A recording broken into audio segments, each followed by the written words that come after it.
we are here in the Madrid Center. The hotel is Madrid Rio, and we are here with Frank Meyer, who is promoting here in Spain his new recording and is touring with Handsome Dick Manitoba. You combine two tours or two promotions, but first, how are you? I'm doing good, man. I've been in Spain for 2 days now, and I'm here for another month. And it's, like you said, it's 2 back-to-back tours. So it's a couple weeks with Handsome Dick Manitoba, and then a couple days off, and then a couple weeks doing my solo tour. Work, work, work. Yes, and tell me, why did you make a recording under your own name, Living Between the Lines?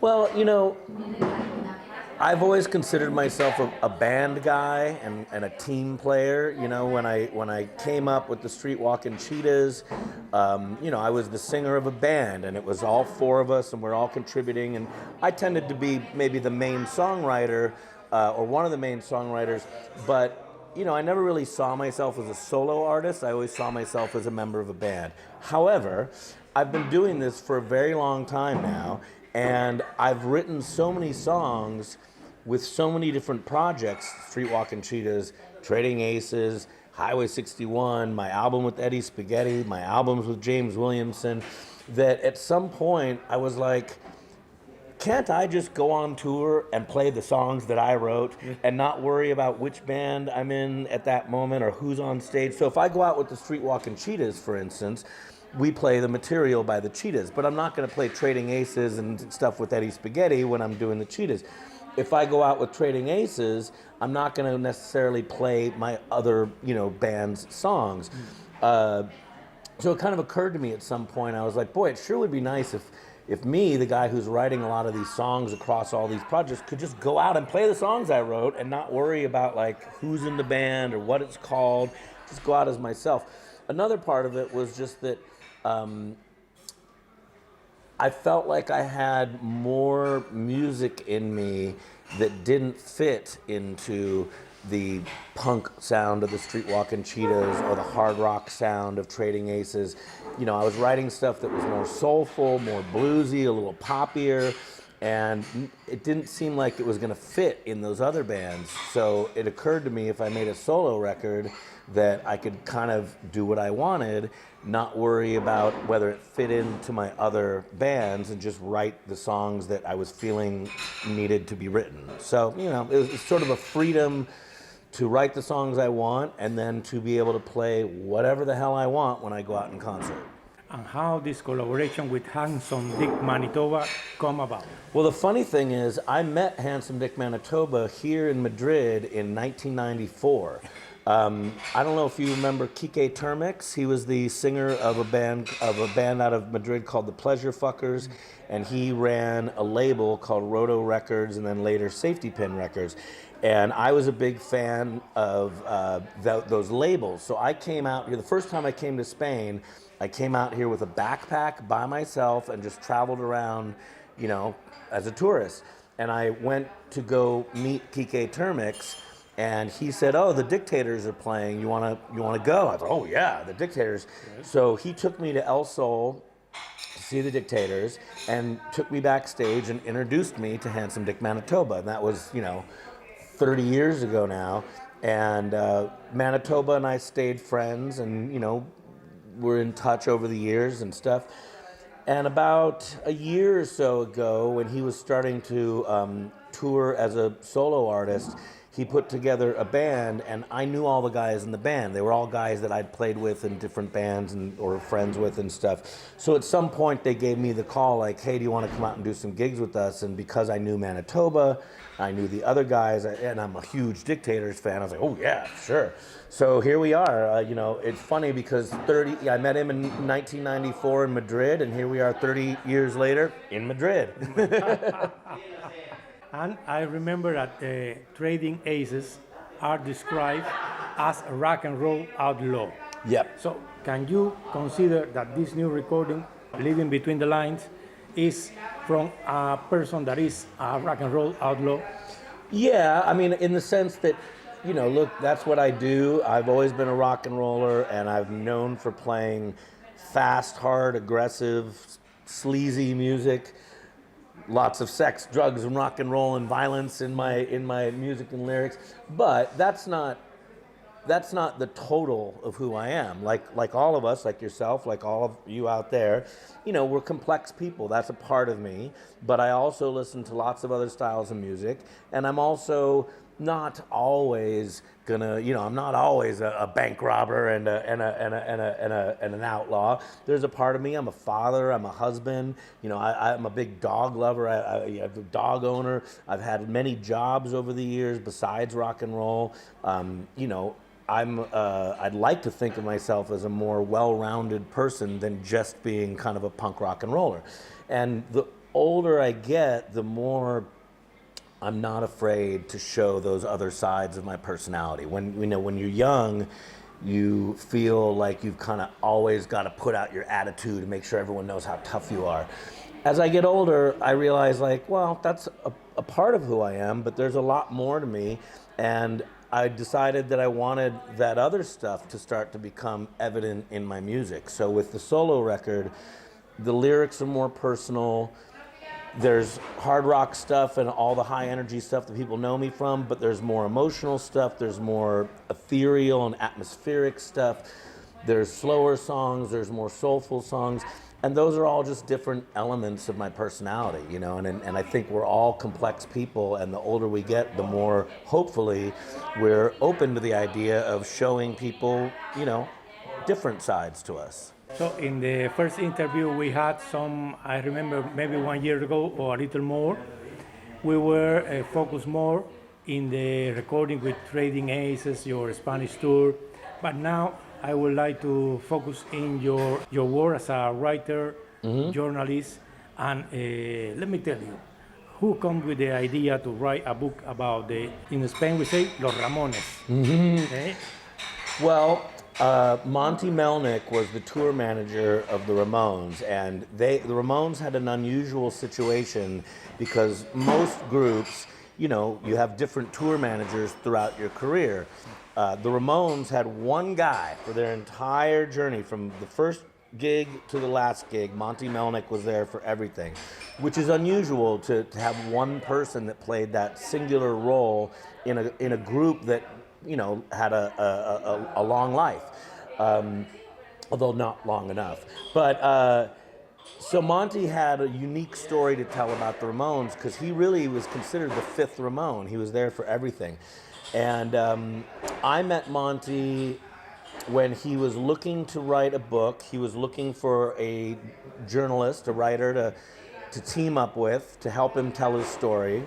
And the publishing company that he was going to work with was introducing him to all these journalists, but they didn't really understand punk rock, and they didn't really understand, you know, what touring in a rock and roll band was like. Meanwhile, I was also a journalist and a musician, and I was touring and writing, and someone said to him, well, you should meet Frank Meyer because he's a great writer, but he's also going to understand your story. So we got on the phone, and Monte said, oh, well, you're from out Los Angeles, huh? You in LA right now? I was like, no, man, I'm in Berlin, Germany on tour right now. And on tour? I heard you were a musician. I didn't realize you were still doing it. I'm like, yeah, I'm out right now with the Streetwalkin Cheetahs. And I think Monte really liked that, you know, like, oh, he's going to understand my story. So I flew to New York when I got back from Germany, met Monte, we got along really well. And then I lived with him for a while as we interviewed all of the, you know, the people from the Ramones' career, Blondie, Talking Heads, New York Dolls, you know, all the different people that were involved. And we spent about a year kind of working on that book to tell Monte's story. The book came out, it did really well. It's in 6 different languages, 5 different pressings. So yeah, that's how I met him, and we've gotten along great ever since. You know, I love the Ramones, and I love Monte. Yes, and there is another book when you participate. That is the book about Dave Mustaine, Megadeth. But was this book as popular as the Ramones, and what was your role in this book? Yeah, that book also did very well. The Dave Mustaine, A Metal Memoir. It's basically his, you know, his autobiography, his life story up until the point where we wrote it. My role in that was a little different because with that one, I worked on a version of that book, and then the publishing company that he was working with fell apart, and the way his contract worked out is that if they didn't put out the book, all the rights went back to him. So he got the rights back to the book that we wrote, went out, got another publishing deal, and then they hooked him up with another writer, and they rewrote the book, and that's what came out. So I did work on that book, but in the end, I was not the actual co-author on it because it changed hands a few times between when I first worked on it and when it came out. So in the end, I would consider my role on that more as a contributor or an editor, because like I said, in the final product, there was a different writer that they put on, and that's the final version that came out. But that being said, I was a huge Megadeth fan, still am. One of my first jobs ever in show business was I worked at a recording studio, and this was when I was a teenager, and I worked there as what they called a runner, which basically meant I was the guy that went and got the coffee and the Taco Bell and the KFC, and I set up the microphones. And the first album I worked on in that studio, which was called Music Grinder Studio, was Megadeth's album, So Far, So Good, So What. So when I was a teenager, you know, I was setting up microphones on the drums for that album. Years later, when I was introduced to Dave Mustaine, because I was interviewing with him to write the book, he said, I showed him my Ramones book, and he goes, oh, well, this looks very nice. I love the Ramones. It looks like you did a good job. But he goes, but I've never heard of you. Why should I hire you, some unknown kid, to write my story? And I said, because you actually gave me my first break in show business, and you don't even remember it. I did that on purpose because he was like, whoa, what do you mean? Have we met before? And I said, oh, we've met before. And I told him my story of working with Megadeth when I was a teenager, and he was like, wow. And I told him all these details that he didn't remember. And then he goes, all right, well, you're hired. Yesterday, I was looking for the books where you participate, and there is one that the name made me feel crazy. Did you wrote or participate in a book called Diaper Dude? Yes, I did. Yes. What is Diaper Dude about? Well, there's two of those books, actually. There's From Dude to Dad was the first one, and then the sequel, the second book, because the first one did very well, was called Diaper Dude. And what that was at that point I had written about 6 books, all about music. And I was kind of done with it, you know. I mean, my dream was never to become an author. My dream was to become a musician. But I fell into writing, and then all of a sudden I had a book deal, and another one, and another one, and another one. So all of a sudden I'm a writer, and I'm an author. And after writing a whole bunch of books, I was like, man, I'm done with this. It's too much work. Because I was writing nonfiction books, and nonfiction books, it's a lot of research.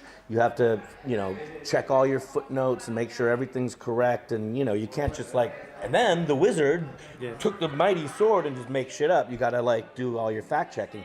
So I was kind of sick of it. And then, you know, this is always how it works out. I said, no more books. And then all of a sudden I'm writing another book.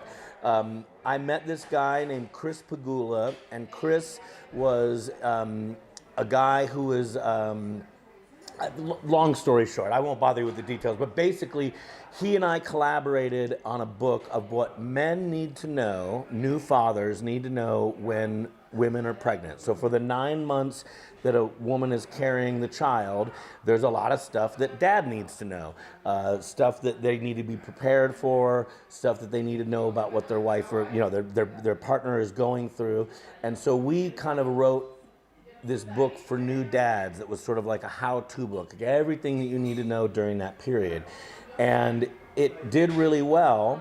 And then, because, you know, lots of people like the Ramones, but everyone is dealing with, you know, being a parent, you know, punk rock or not. So that book did well, and then the sequel book to it was called Diaper Dude, and that was basically everything you need to know once the baby is born for the first 2 years. So, you know, look, the 2 things that I know the most about are music and being a father. So I've written books about both. There is a documentary called The Story of Chrome. The title is longer. Yep. So, and first, how you were involved in this? Have you made more films? Well, my dream and my goal when I was younger was to be a musician, but it's very difficult to make a living and to make real money as a musician. So as my life went on and I went from being a teenager and a young man and then growing up and becoming a father and all the other stuff that we do as adults, I realized I needed to make more money. So because I had this background as a writer, for a long time I was a journalist, such as yourself, and doing interviews and that kind of stuff. Then I got a job at NBC, the TV network in America.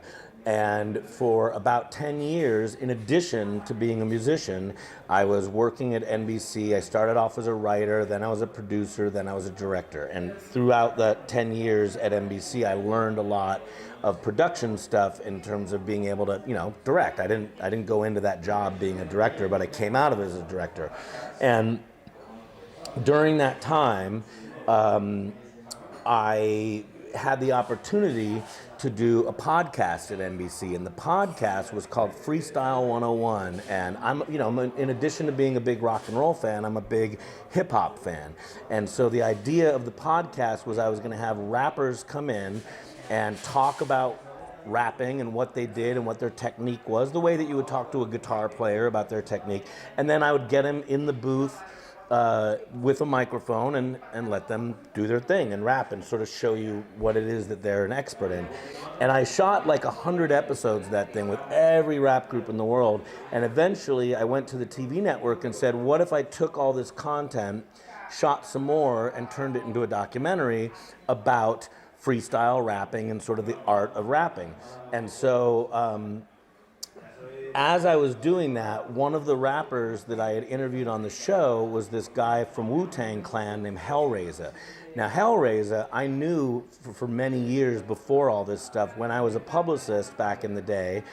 Another part of my lifestyle is I was a publicist too, and I worked with his group. And so I knew this guy Hellraiser for years. I knew him since the 90s. We're good friends. And so I had him on my podcast to rap and talk about rapping. And then what happened is he had a brain aneurysm. And it's like a blood clot in the brain. And he lost the whole left side of his body. So he couldn't talk, he couldn't walk. He basically lost his ability to do lots of things. So he was going through rehabilitation and trying to get his life back together and trying to be able to speak again and walk again and rap again. And because he was a friend of mine and because I was working at a TV network and happened to be shooting a documentary about rapping, it occurred to me that maybe it would be really interesting to talk to him about what he was going through, because here I'm talking to all these rappers about their ability to rap, and here's an expert rapper who cannot rap anymore. So I went and interviewed him about that, and it was he was going through a lot of very heavy struggle in his life. It was a very difficult time for him. And because he was a good friend of mine, I just felt very compelled on a personal level to help him tell his story and kind of get it out there, and to maybe help other people that were going through these kind of, these physical rehabilitation situations or these traumatic life experiences. And basically what came out of that whole period of my life and my work is 2 documentary films. So one of them is I took all that content from all those rappers talking about rapping and freestyle rapping, and I made a documentary called Freestyle 101 Hip Hop History that tells the entire story of freestyle rapping. And it has like so many amazing rappers in it. But I also took all the content that I shot about Hellraiser and his life story and his rehabilitation and made another movie about that called Risen, the story of Sharon Hellraiser Smith. So out of that, 10 years of my life working at NBC and making all that content about hip hop, I made 2 films out of that. So that's how it came about. And the other film that I did around that time is there's a documentary about the heavy metal artist Thor. It's called I Am Thor, and Thor is another guy I've worked with over the years. I've produced many of his records, written lots of songs with him, played in his band. So I produced the Thor documentary. So during that 10-year period, I was playing music, working at a TV network, and produced a movie and directed 2 other movies and wrote 6 books. It was a very prolific period. How your experience in writing as a publicist, in making films, influence your perspective in the music industry? Well, that's interesting. I guess working in production and working in TV and film is like the music industry in a lot of ways, in the sense that, you know, when I'm working for a TV network, it's kind of like working for a record label. You know, you've got these big executives with a lot of money who are essentially providing you with the opportunity to do your art. But in order to do your art in that context, you have to play the game of appeasing all of these bosses, you know? So I think that working in TV and film kind of prepared me even more for the music industry. But of course, I had been in the music industry before I was in TV film. So it's like my first introduction into how to work in the business part of entertainment was through music. But the next part of my education was through film and TV. And it's really all, in a lot of ways, it's kind of the same thing. I mean, basically, you know, I don't consider myself a businessman. I consider myself an artist. Of course, being an artist, you have to learn to become a businessman so you don't get destroyed. So for me, it's just been this education in how to deal with executives, how to deal with lawyers, how to deal with budgets, you know, and that's the stuff that as an artist, you know, you don't really learn that stuff being an artist until you get into the world of selling your art. You know, once you have to try to make money from your creative endeavors, you have to start dealing with other people. Up until then, you're only dealing with other artists. If I'm in a band, everyone there is an artist. If I'm, you know, a journalist interviewing a musician, we're both artists. But the second that you try to sell and make money off that art, now you have to deal with the business side of it. And that is much less fun and much less exciting and much less glory. But if you want to make a living as an artist, you have to sell your art on some level. And the only way to do that is to become savvy and wise and smart as to how to deal with the business side of it. So it all has just prepared me for dealing with the business side of being an artist. You have told me a lot of experience with the bands, in the studio, television network, and is there any experience in your previous life that changed your the way you see the music and your career?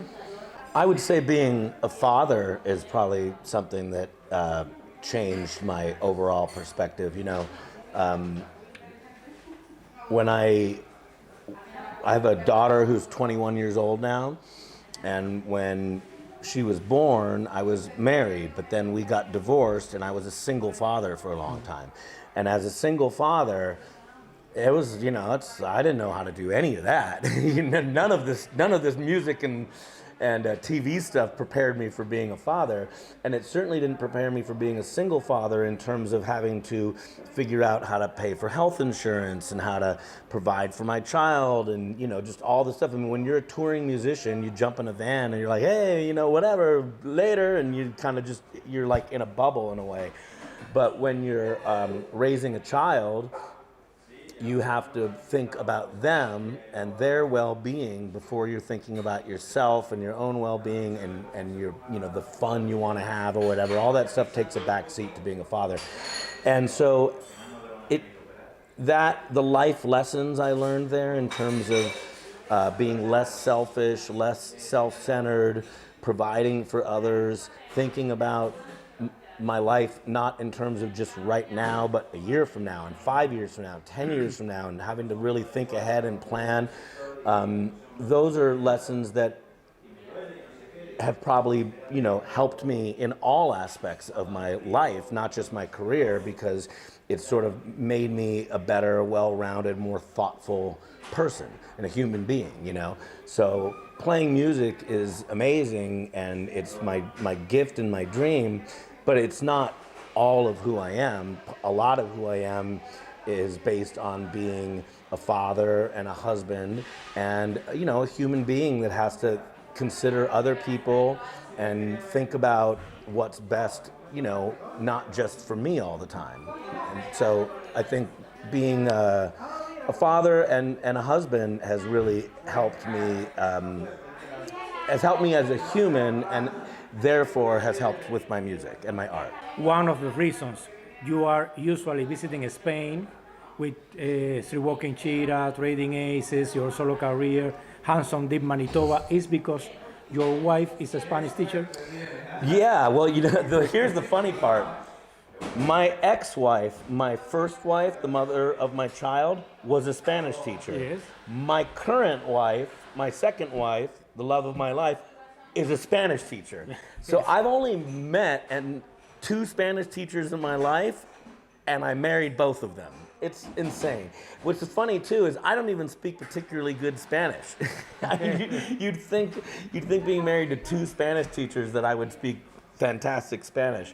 No, not so much. But yeah, it is funny. I don't know that being married to either one of them necessarily has to do with why I go to Spain and tour here so much, but it definitely plays into this larger idea that, I really do love Spain. I love Spain. I love the Spanish people. I love the language. I love the food, and I love the women, clearly. Yeah. Frank, the real reason is that you were Spanish in a previous life. I think so. I think so too. Yes. Yeah. Yes, this is the real reason. So the tour with Handsome Dick Manitoba and the tour presenting your own recording have a lot of different dates. Mm-hmm. I'm going to set the dates on the screen because I'm sure, maybe but I'm sure that you don't remember all the dates for the two bands that just started, no? It starts today. Today? Yeah, today we play Gruta 77 in Madrid with Manitoba, and then 9 more dates with Manitoba, and then I jump right into the solo tour. Yes. Yeah. Yes. Yep. So my last question is more than a question and a statement. Is you are younger than me, but I would like to be like you. Yes, I am not a musician, but I would like to be producer, filmmaker, editor, promoter, whatever. It's not too late. You could just start right now. Yes. This is it. This is the first day. This is the first day. And because I think that there is no reason to be focused only in one aspect of the job or a work or your life or whatever. What do you think? I agree. A lot of people ask me, is it difficult, or how do you do it in terms of being a musician and a filmmaker, a writer, singing, playing guitar, playing all these different genres of music. But for me, I don't really think of it like that. To me, it's all art, meaning I'm a creative person and I'm an artist, and that's what I do. And the way my brain kind of works is I get an idea, and if I like that idea and it has some spark to it, then I follow that through and try to see it through till I can hold that idea right here.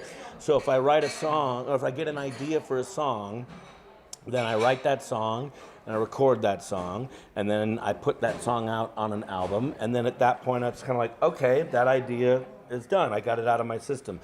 But if I'm making a book, if I'm making a film, or even if it's just like someone hires me to direct their music video or whatever, it's sort of the same process. I get an idea. If it's a good idea, I see it through. I work really hard on it. I get it to be as close to what I imagined it should be, what it should look like or sound like or feel like, something tangible. And then once I've got that out of my brain and turned it into a piece of art, then I've got to find a home for that piece of art. So whether it's on a Streetwalkin Cheetahs record or a Trading Aces record or my solo record, or it becomes a collaborative effort with an Eddie Spaghetti or a Handsome Dick Manitoba or a James Williamson or Thor or whatever, or whether that's a visual, piece of art, meaning a music video or a film, a documentary, the process is the same. I get an idea, I put in the work to turn that idea into a reality, and then I have to deal with the business side of selling that somewhere and trying to, make money off it. I mean, my goal in all of this isn't to make money, but I'm also doing this for a living now. I mean, this is my job. I don't have another job. There were times in my life when I played music, but then I also worked for a newspaper or a magazine, and the newspaper or the magazine or whatever, the TV network, they were paying my bills. You know what I mean? The music was more for fun. At this point, the music is how I make my living. I play in 6 bands. I play in 6 bands simultaneously, all recording, all touring, and therefore, that is my livelihood and my job. So I gotta kind of, there's 2 elements to it. There's the creative part, and then there's the business part, like we talked about before. Yes. And I've been doing this long enough now that I know how to make the art, and I know how to sell the art. And so if I do that enough, I can pay my bills and pay my rent and make my living. And so that's kind of the journey.